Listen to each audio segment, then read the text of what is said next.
নমস্কাৰ, শুভ সন্ধিয়া। পোন প্ৰথমতে মই সকলোৰে ওচৰত ক্ষমা ভিক্ষা মাগিছোঁ। নিৰ্ধাৰিত সময়তকৈ কিছু আমাৰ সময় পলম হ'ল। যি নহওক, সকলোকে মই বৰষা চহৰীয়াই আলাপ দি কনভাৰচেশ্যন ফেচবুক পেজলৈ আন্তৰিক স্বাগতম জনাইছোঁ। আৰু আজিৰ আমাৰ নতুন লাইভ অনুষ্ঠান লৈ মই উপস্থিত হৈছোহি। আমি কথোপকথনৰ মাজেৰে অসমক জনাৰ প্ৰয়াসেৰে যি অপৰূপা অনুপমা অসম নামৰ শিতানীতি মুকলি কৰিছিলোঁ, তাৰ আপাহতে আজি আমি এগৰাকী অতিথি নিমন্ত্ৰণ কৰি আনিছোঁ। তেখেতৰ পৰা আমি গোলাঘাট জিলা বিশেষ অনুষ্ঠানটি সম্পৰ্কে কিছু কথা পাতিম। আমি আজি তেখেতৰ পৰা গোলাঘাট জিলা সম্পৰ্কে কিছু কথা জানিবলৈ চেষ্টা কৰিম। আৰু যদি আপুনিহে গোলাঘাট জিলাৰ পৰা চাই আছে আৰু গোলাঘাট জিলাৰ বিষয়ে কিবা তথ্য আমাক জনাব বিচাৰে, তেন্তে কমেণ্ট বক্সত জনাব পাৰে। আৰু যদি আপুনি নিজৰ জিলাখনৰ বিষয়েও ক'ব বিচাৰে বা নিজৰ ঠাইখনৰ ঐতিহ্য সংস্কৃতি পৰম্পৰা সম্পৰ্কেও ক'ব বিচাৰে, তেন্তে নিশ্চয়কৈ আমাৰ লগত যোগাযোগ কৰিব পাৰে। আজি এইখিনিতে মই আজিৰ অতিথিগৰাকীক চিনাকি কৰি দিছোঁ। তেখেতৰ নামটি হৈছে সকলোৰে পৰিচিত ঋষিকন্যা বাচ্চ। তেখেতৰ লগত আমি কিছু সময় পিছতে চিনাকি হ'ম। মই এতিয়া তেখেতক সংযুক্ত কৰিবলৈ চেষ্টা কৰিছোঁ। হয়,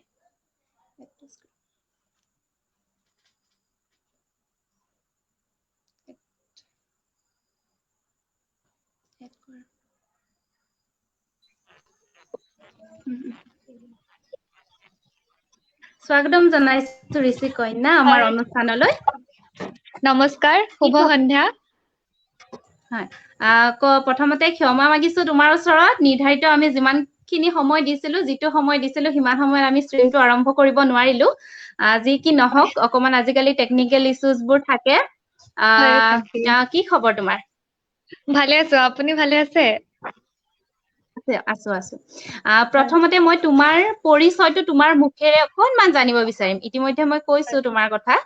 তাৰ উপৰিও তোমাৰ মুখেৰে তোমাৰ পৰিচয়টো অকনমান জানিব বিচাৰিম। হয়, নমস্কাৰ, মোৰ নাম ঋষিকন্যা বাচ্চ। অসমীয়া বিভাগৰ ছাত্ৰী। মই কটন বিশ্ববিদ্যালয়ৰ পৰা স্নাতকোত্তৰত অসমীয়া বিভাগৰ উত্তীৰ্ণ হলো।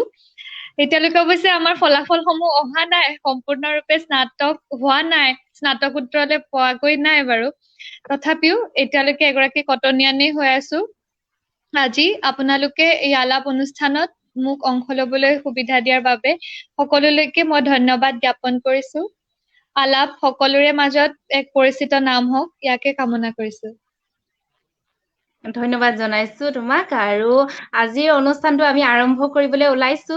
আমাৰ যি অনুষ্ঠান আছিলে সেয়া হৈছে কথোপকথনৰ মাজেৰে বিভিন্ন জিলাক মানে অসমক জনাৰ এটা প্ৰয়াস আমি কৰিছিলো। যি আমাৰ সম্যক জ্ঞান আছে, সেয়াৰে আমাৰ যাতে এই অনুষ্ঠানটোৱে যিসকলে চাই থাকে তেওঁলোকক উপকৃত কৰে। কাৰণ এগৰাকী ব্যক্তি কৈ তুমি যিখন জিলাত বাস কৰা সেইখনৰ কথা তুমি মোতকে বেছি ভালকে জানিবা। গতিকে তোমাৰ পৰা যদি মই সেইখিনি কথা শিকিব পাৰো, গতিকে যথেষ্ট আমি উপকৃত হ'ম। তো আমি আজি আৰম্ভ কৰিম গোলাঘাট জিলা সম্পৰ্কে কিছু কথা। তো গোটেইখিনিতো সম্ভৱ নহয় ইমান কম সময়ৰ ভিতৰত। আমি যিমানখিনি পাৰি সিমানখিনি সামৰিবলৈ চেষ্টা কৰিম। প্ৰথমতে জানিব বিচাৰিম গোলাঘাট জিলাৰ উৎপত্তি সম্পৰ্কে, গোলাঘাট জিলাৰ নামটোৰ উৎপত্তি সম্পৰ্কে। আচলতে গোলাঘাট জিলাৰ পূৰ্বৰ যোনটো নাম আছিলে, গোলাঘাট জিলাৰ পূৰ্বৰ নাম আছিলে উপৰদৈয়াং। আহোম ৰাজত্ব কালত গোলাঘাট জিলাৰ নাম আছিলে উপৰদৈয়াং। ইষ্ট ইণ্ডিয়া কোম্পানীৰ যেতিয়া শাসন আৰম্ভ হৈছিলে, তেতিয়া বাংলাদেশৰ ঢাকাৰ আৰু ৰাজস্থানৰ মেৱাৰ অঞ্চলৰ কিছু ব্যৱসায়ী আহি পেলাই গোলাঘাটত বা অসমৰ বিভিন্ন ঠাইত গোলাৰ অৰ্থ আছে দোকানৰ জৰিয়তে ব্যৱসায় আৰম্ভ কৰিছিলে। আৰু তেওঁলোকে অসমৰ বিভিন্ন ঠাইত এই গোলাসমূহ আৰম্ভ কৰিছিলে যদিও ধনশিৰি নদী উজাই আহি এক অঞ্চলত তেওঁলোকে এই গোলাসমূহ প্ৰতিষ্ঠা কৰি ব্যৱসায় আৰম্ভ কৰিছিলে। আৰু ধনশিৰি নদীৰ ঘাটত গোলা প্ৰতিষ্ঠা কৰাৰ বাবে ঠাইখনৰ নাম গোলাঘাট হয় বুলি এক জনশ্ৰুতি আছে, কিংবদন্তি আছে। আৰু এইখিনিতে আমি ভাবিবও পাৰো যে এই লোকসকলে অসমৰ বিভিন্ন ঠাইত গোলা প্ৰতিষ্ঠা কৰিছিলে। এই ঠাইখনৰ নামেই কিয় হল গোলাঘাট, এই ক্ষেত্ৰত আমি ভাবিব পাৰো যে হয়তো সেই ঠাইসমূহৰ নাম পূৰ্বতেই হয়তো নামাকৰণ কৰা হৈছিলে। আৰু এই গোলাঘাট অঞ্চলটো হয়তো পূৰ্বতে কোনো নাম নিৰ্দিষ্টকৈ নাছিলে, সেইবাবে হয়তো ঠাইখনৰ নাম গোলাঘাট হয়।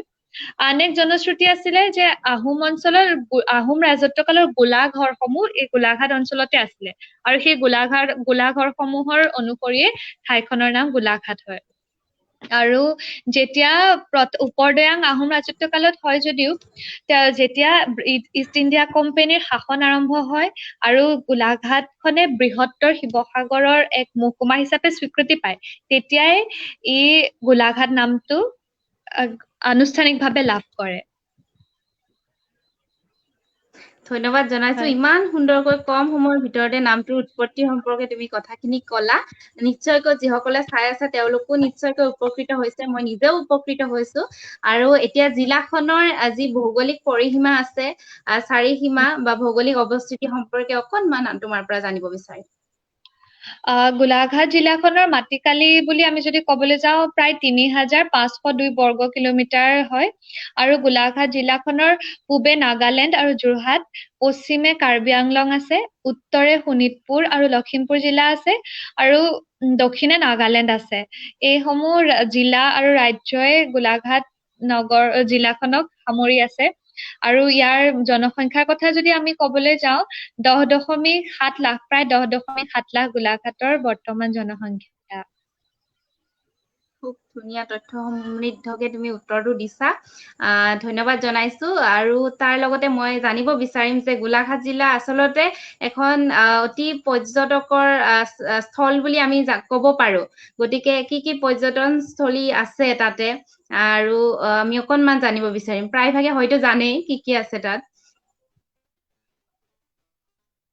আৰু পৰ্যটনস্থলী গোলাঘাট পৰ্যটনৰে মনলৈ প্ৰথমতে এটা নাম আহে যে কাজিৰঙা।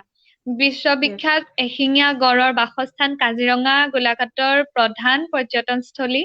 তাৰপিছত আহোম ৰজাদিনীয়া বিভিন্ন ধৰণৰ কীৰ্তিচিহ্ন গোলাঘাটত আছে বা স্মৃতিসৌধ আছে, সেইসমূহৰ কথাও আমি ক'ব পাৰো। সেইসমূহ বৰ্তমান পৰ্যটনৰ আকৰ্ষণীয় ক্ষেত্ৰ।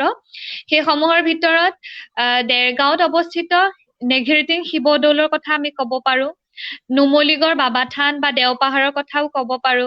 আঠখেলীয়া নামঘৰ, এনেধৰণৰ বিভিন্ন ধৰণৰ পৰ্যটন ক্ষেত্ৰ গোলাঘাট জিলাত আছে। খুব সুন্দৰ। আৰু যিসমূহ কীৰ্তিচিহ্ন আছে তাৰ বিষয়ে অকনমান কবা নেকি? ঐতিহাসিক কীৰ্তিচিহ্ন যিখিনি আছে গোলাঘাটত। ঐতিহাসিক কীৰ্তিচিহ্নৰ কথা যদি আমি কওঁ, আমি প্ৰথমতে নেঘেৰিটিং দেৰগাঁৱত অৱস্থিত নেঘেৰিটিংটোৰ কথাই ক'ব লাগিব। নেঘেৰিটিং শিৱদৌল, সেই শিৱদৌলটো আহোম ৰজাৰ দিনত প্ৰতিষ্ঠা কৰা হৈছিলে। ৰাজেশ্বৰ সিংহৰ দিনত সেইটো বৰ্তমানৰ যোনটো অৱস্থা সেই ৰূপত প্ৰতিষ্ঠা কৰা হৈছিলে। আৰু সেই কীৰ্তিচিহ্নটোৰ কথা যদি ক'বলৈ যাওঁ, তাৰ লগত জড়িত এটা বিশেষভাৱে জড়িত হৈছে, সেইটো হৈছে দেৱদাসী নৃত্য।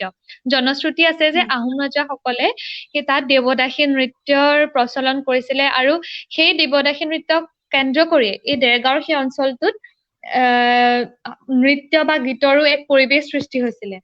আৰু ইয়াৰ পাছত যদি আমি আন এটা কীৰ্তিচিহ্নৰ কথা ক'বলৈ যাওঁ, নুমলীগড়ৰ দেওপাহাৰত অৱস্থিত শিৱ মন্দিৰৰ কথা ক'ব পাৰো। এক দীঘলীয়া শিলৰ চিৰি অতিক্ৰম কৰি এক পাহাৰৰ ওপৰত, দেওপাহাৰৰ ওপৰত সেই শিৱলিংগ বা শিৱ মন্দিৰ প্ৰতিষ্ঠা কৰা হৈছে।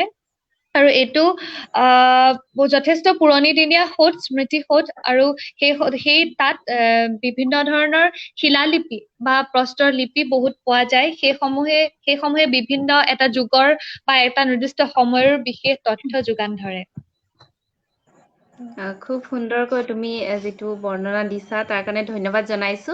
আৰু তাৰ পিছতে আহিছো আমি গোলাঘাট জিলাৰ শৈক্ষিক অৱস্থিতি, মানে শিক্ষানুষ্ঠান বা যিখিনি আছে উচ্চ শিক্ষানুষ্ঠান, বা সেই ক্ষেত্ৰত শৈক্ষিক অৱস্থিতিৰ ক্ষেত্ৰত কি কবা? গোলাঘাট জিলা শিক্ষাৰ ক্ষেত্ৰত গোলাঘাট জিলাৰ এক সুনাম আছে। আমি গোলাঘাট জিলাৰ যদি বিদ্যালয়সমূহৰ কথা ক'বলৈ যাওঁ, গোলাঘাট জিলাৰ প্ৰথম যোনখন এম.ই. স্কুল সেইখন প্ৰতিষ্ঠা কৰিছিলে নেঘেৰিটিঙত সাহিত্যৰথী ৰসৰাজ লক্ষ্মীনাথ বেজবৰুৱাদেৱৰ ভাতৃ গোবিন্দ চন্দ্ৰ বেজবৰুৱাই।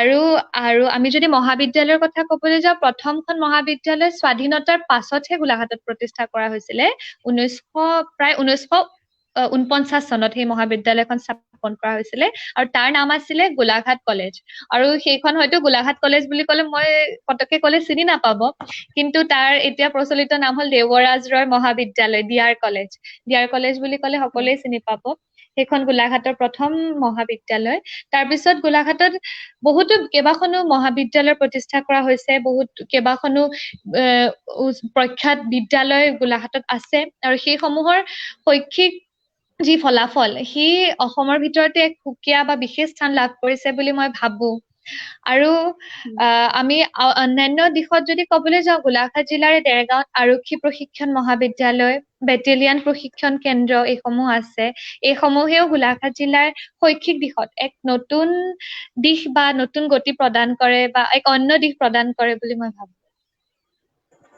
খুব সুন্দৰকৈ কৈছা কথাখিনি ধন্যবাদ জনাইছো আৰু মই আচলতে বহুতখিনি কথা ইমান কম সময়ৰ ভিতৰতে বেছি সময় আমি কথা পাতাই নাই এই কম সময়ৰ ভিতৰতে আচলতে ময়ে যথেষ্টখিনি কথাৰে উপকৃত হৈছো আশা কৰিছো দৰ্শকসকলেও উপকৃত হৈছে আৰু যদি আপোনালোকে গোলাঘাটৰ পৰা চাই আছে তেনেহলে আপোনালোকে আপোনাৰ জিলাখনৰ বিষয়ে তথ্য সংযুক্ত ইয়াত কৰিব পাৰে কমেন্ট বক্সত লিখিব পাৰে আৰু লগতে বেলেগ জিলাৰ যিসকলে চাই আছে তেওঁলোকেও যদি ক'ব বিচাৰে আমাৰ অনুষ্ঠানত আহি লাইভ অনুষ্ঠানত আহি তেন্তে আমাৰ লগত যোগাযোগ কৰিব পাৰে আৰু এইখিনিতে মই আহিছো প্ৰধান নগৰ গোলাঘাট জিলাৰ প্ৰধান নগৰ কি আছে সেইখিনি সম্পৰ্কে অকণমান এটা আভাস প্ৰধান নগৰ বুলি ক'লে আমি গোলাঘাট সৰুপথাৰ বৰপথাৰ এই সমূহৰ কথাই ক'ব পাৰো দেৰগাঁও এই তদুপৰি এতিয়া অৱশ্যে ব্যৱসায়ৰ ভিত্তিত বিভিন্ন আচলতে যেতিয়া আৰম্ভ হয় নগৰ সদৃশ এক পৰিৱেশ সৃষ্টি হয় এই ক্ষেত্ৰত আমি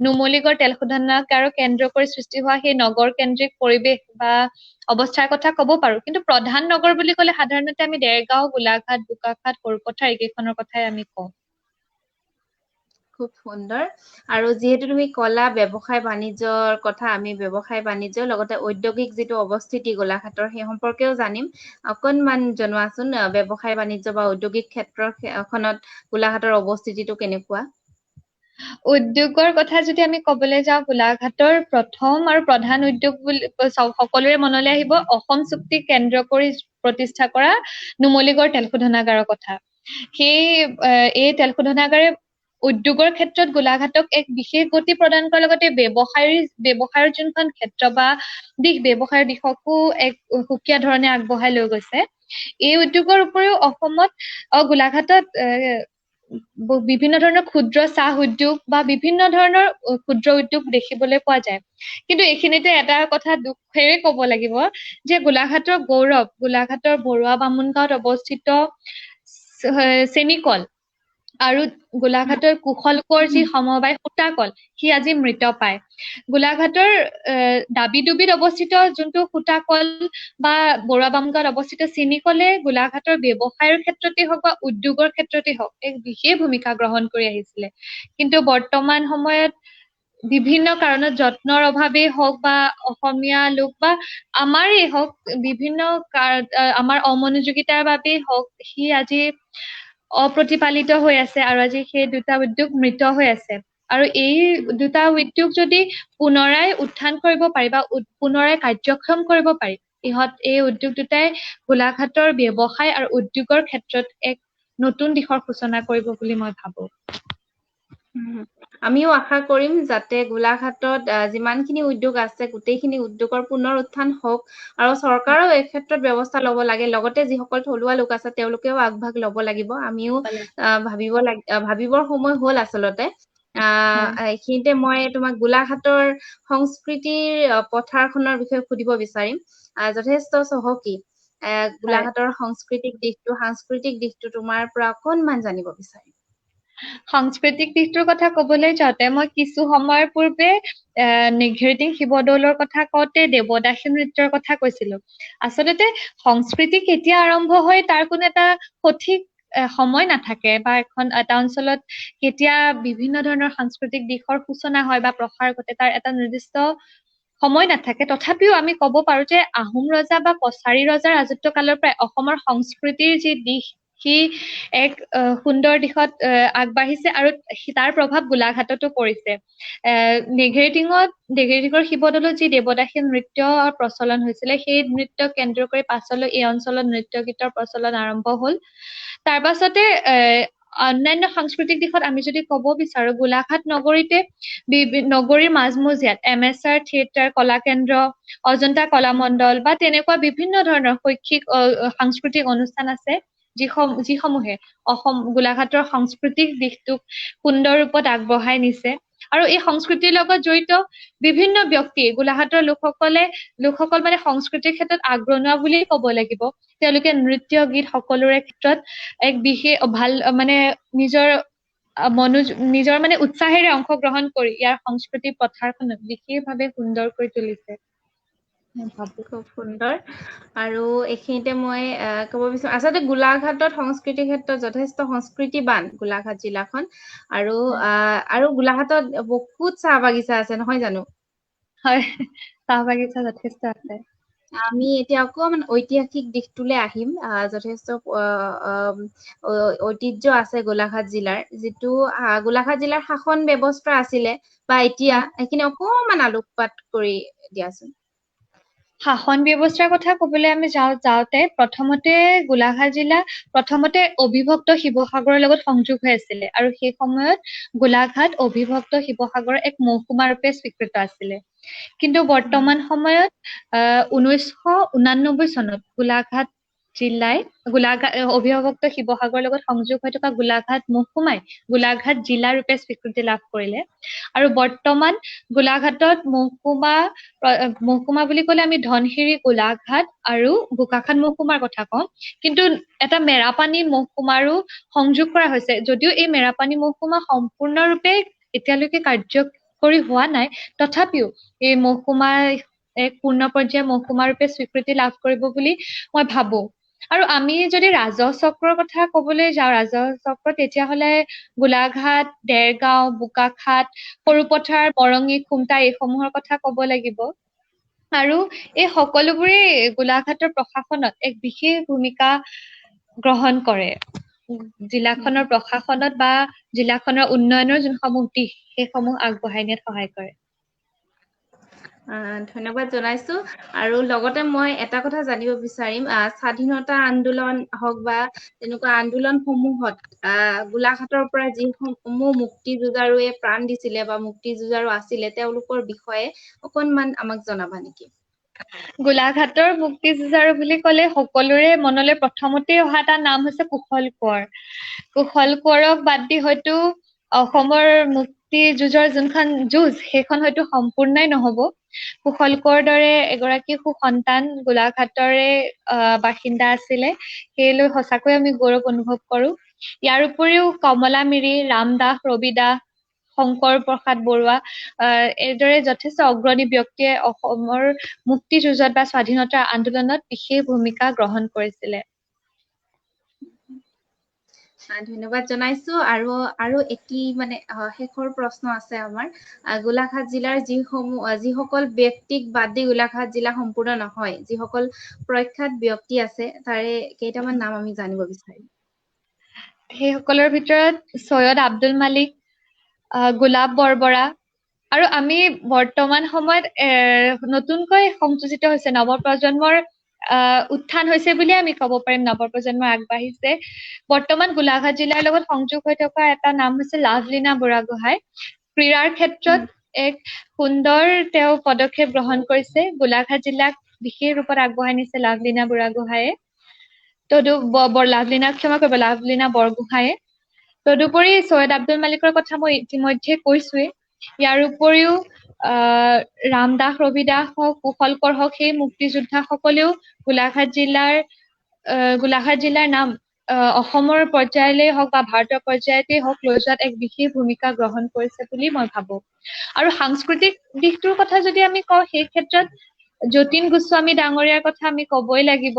তেখেতে বৈষ্ণৱ সংস্কৃতিক আগুৱাই নিয়াত এক বিশেষ ভূমিকা গ্ৰহণ কৰিছে। অসমীয়া সমাজৰ এক পৰিচিত নাম। এই সকলো বৰেণ্য ব্যক্তি গোলাঘাটত জন্মগ্ৰহণ কৰিছে বা তেওঁলোক গোলাঘাটৰে সুসন্তান। সেই কথা লৈ আমি প্ৰত্যেক গোলাঘাটবাসীয়ে গৌৰৱবোধ কৰো।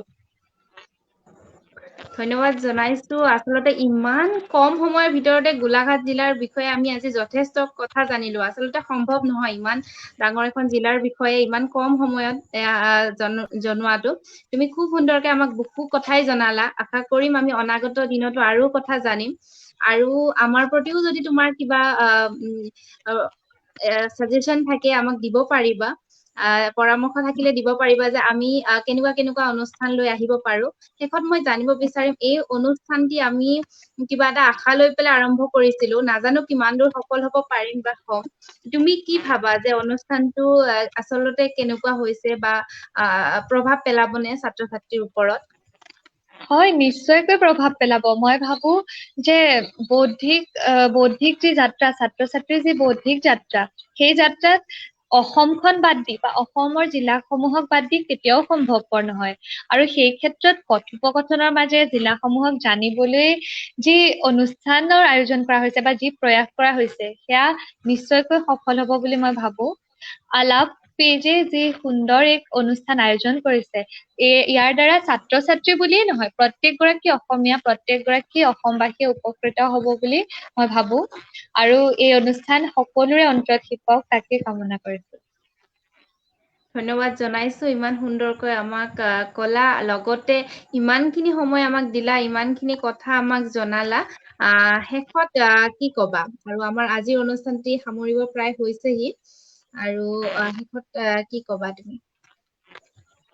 শেষত মই আলাপ ফেচবুক পেজক মই ধন্যবাদ জনাইছো। মোক নিজৰ জিলাখনৰ বিষয়ে, আচলতে নিজৰ জিলাখনৰ কাৰণে এটা বেলেগেই টান থাকে।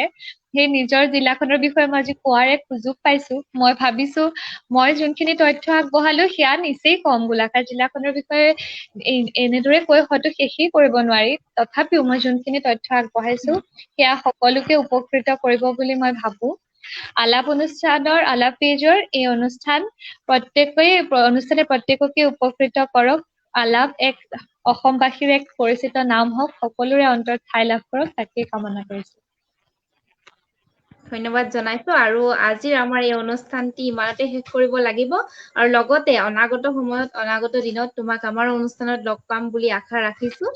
ধন্যবাদ, শুভৰাত্ৰি। ধন্যবাদ।